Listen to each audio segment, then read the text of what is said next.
Okay, right now I've got a bit of a speculative question for the engineers among us. Just a little, what I like to call a thought experiment, okay?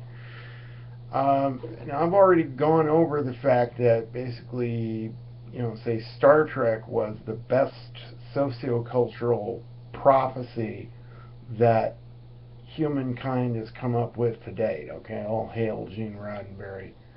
I'm just taking that as a basic paradigm that like all of the real true tech wizards on the planet have already had a chance to absorb that paradigm. It's been in the building blocks for a long while yet. Okay, but before we can get there, we need to do certain things. Now, as for me, beloved, where I found that I had like the most trouble getting around the internet, um, and the most trouble reaching what we today think of as the actual science of reaching a real person. Okay, the problem is there are ethical questions in that science too. Okay, because you never want to get to the point of what Ayn Rand called forcing a mind. Okay, one of the annoying things about interruption marketing, at least the way I'm being taught, okay, because bear in mind that like before we can get to what I thought was like a simple paradigm of like how to eliminate paper money, okay. Wall Street, don't panic. I'm not touching it, but there's a reason I'm not touching it. Okay.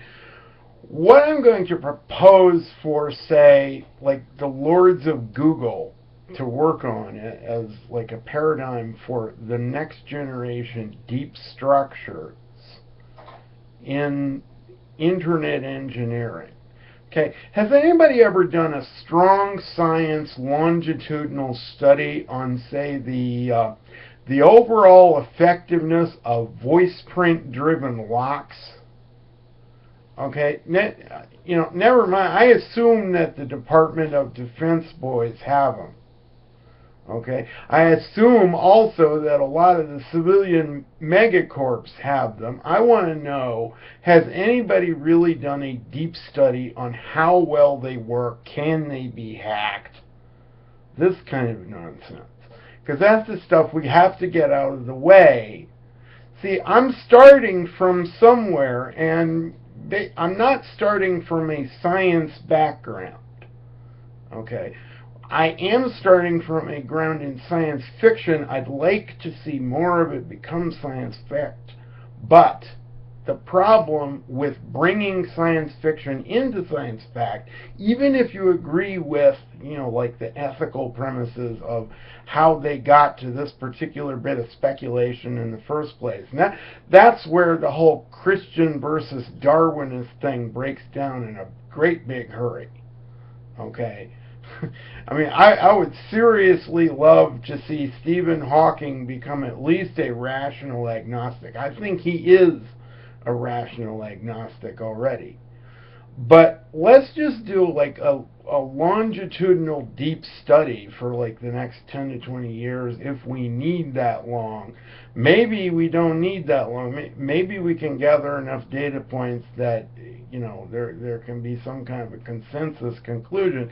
What I want to see studied as like a controlling variable is, given the existence of like a voice print lock, okay, that let's assume that it can be microanalyzed out to whatever tolerance you want, polygraph, all that. I have to assume all that, shadow dancing, paranoid nonsense. Because basically the existing internet, as far as I've been able to determine, part of our problem, ladies and gentlemen, is it's effectively an artifact of the Cold War. You want to start, somewhere as like defining the cultural paradigm of the current social matrix. That's where I'm starting.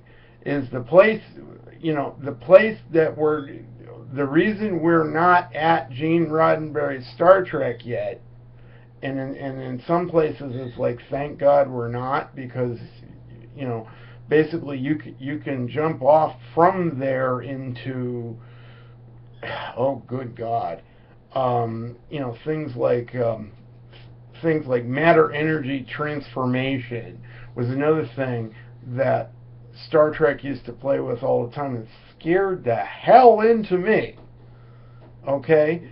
And like, I am beginning to understand the basic hypothesis behind, what I'll call the Q paradigm, and just leave it at that.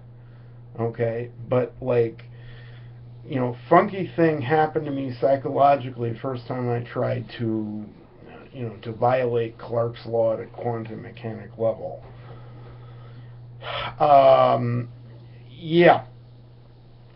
Okay, so like, for those of you who think I'm talking double talk, there's a reason. Okay, I've got a potentially planet-wide audience. This is going to stay up once it's up there.